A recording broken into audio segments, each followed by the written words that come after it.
How to fix trades explore page. Hello guys, if you want to fix this problem in your trades, first step, click settings, click app management and click app list.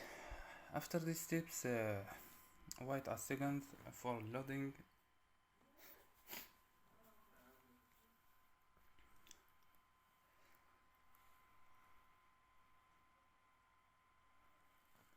And scroll down and search your app trades.